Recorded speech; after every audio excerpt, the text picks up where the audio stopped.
A lot of people say that teachers are greedy and overpaid and keep going on strike for more pay. So why don't we take a look at the years 2012 to 2023 and compare the increase in the salaries for police to teachers in the city of Toronto.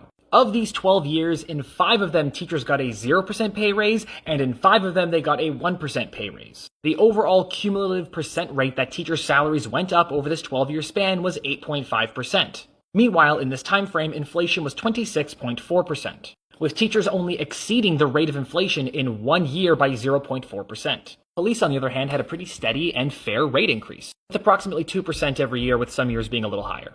More importantly, though, their salaries met or exceeded inflation in 8 out of the 12 years, with their total salary and compensation going up approximately 27%. Meaning that since 2012, a police officer has not lost any of their purchasing power in relation to inflation. But comparatively, in the last 12 years, a Toronto teacher's buying power has decreased by approximately 18%. So teachers were overpaid in 2012, and they're still overpaid in 2023, even though their purchasing power has gone down by 20%, 1/5.